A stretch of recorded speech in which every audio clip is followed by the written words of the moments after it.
You dig what I'm saying? If they all hollers, I'm a county fan. Yeah, I wanted money, I couldn't enjoy class. The XXL freshman lists have always been their pick of artists, quote, to watch out for, and sometimes they get it right, and then sometimes they get it horribly wrong. And in this video right here today, I'm going to reflect on their previous lists and compare them throughout the years to see what I think has been their most accurate and their best lists yet. I'm going to start with their list in 2010 as I think that kind of reflects the beginning of a newer school, but I'm not going to do the 2016 list as I think 1 year is not long enough to truly gauge a staying power and artistic caliber of artists, whereas I think 2 years and onwards is long enough. And this will be broken down into 4 categories. Firstly, the artists who I think have fallen off, and this is probably the most straightforward of them all. Artists who have lost their hype or have dropped bad projects, or as a whole really didn't fulfill XXL's expectations or the fans' expectations for that matter.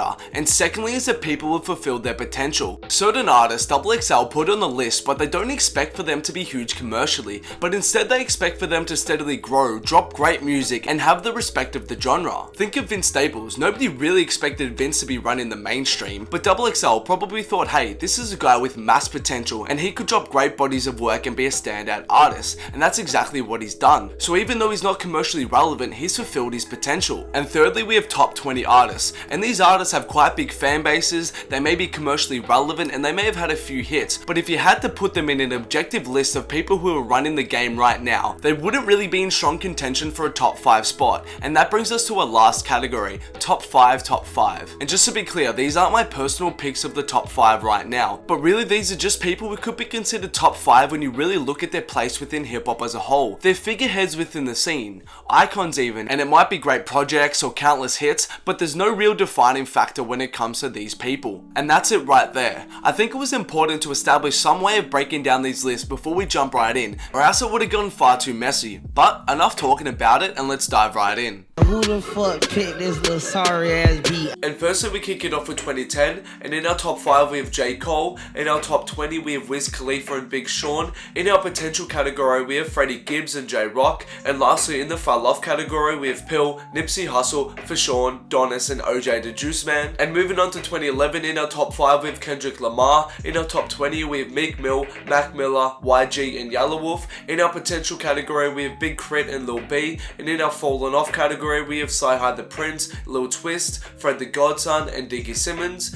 And then moving on to 2012, in our top 5 category we have Future, in our top 20 we have Danny Brown and Macklemore, in our potential we have Iggy Azalea, Hopsin, MGK and French Montana, and lastly in our fell off category we have Kid Ink, Don Tripp and Roscoe Dash. Then moving on to 2013, in our top 20 category we have Schoolboy Q, Joey Badass, Travis Scott and Logic. In our potential category we have Action Bronson and Dizzy Wright, and in our fell off category we have Trinidad James, Coco Bangs, Angel Hayes and Ab-Soul. And then moving on to 2014 we have Chance the Rapper who's in our top 5, we have Kevin Gates who's in our top 20, and in our potential category we have Ty Dolla $ign, Lil Durk, Vic Mensa and Lil Bibby. And then in our fallen off category we have Rich Homie Quan, Isaiah Rashad, Troy Ave, John Connor, Joan Benton and August. And then in our 2015 category we have no one in our top 5 or our top 20. We get straight to potential which only has Vince Staples. And then in our fallen off category we have heaps of people. We have Fetty Wap, Dej Loaf, Rory, Kid, OG Mako, Shy Glizzy, K Camp, Tink and lastly Goldlink. And that wraps up all of the lists, so now let's go on to analyze them. I get on that booth and make it sound good, you hear me? Yeah, I make positivity music,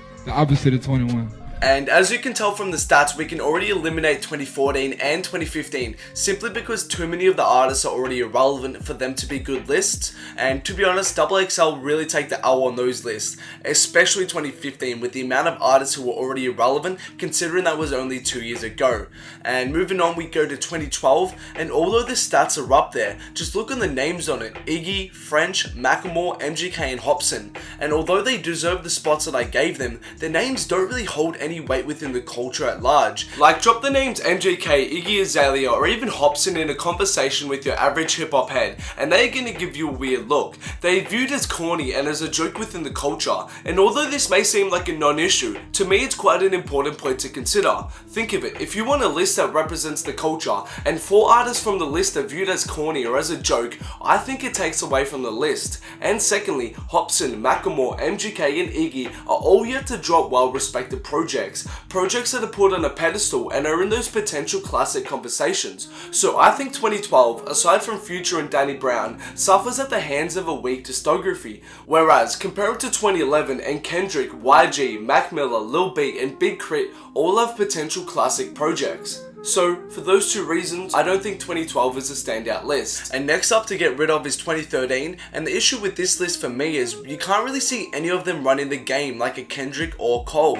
And I think the list that I pick really needs to have that one iconic figurehead, and although someone like Travis could get there, I'd say it's too early to say for sure. Think of it, Kendrick was on the 2011 list, then by the next year he was basically running shit. Cole was on the list in 2010, and it took him until 3 years later with Born Sinner to get to kind of a similar position.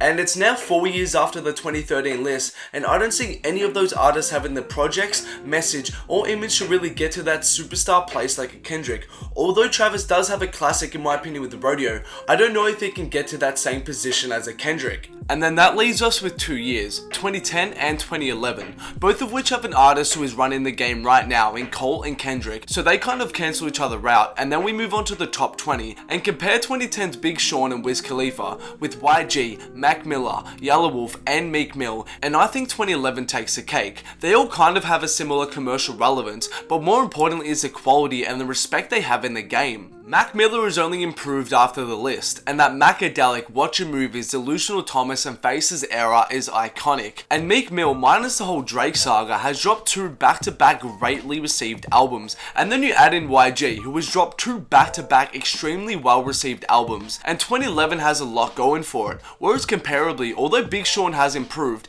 he's yet to really drop that one wowing great project. And his last album was If You're Reading This It's Too Late, Light, and then you have Wiz Khalifa, who is yet to really top OJ and Kush, and his last projects have seen a slump in quality.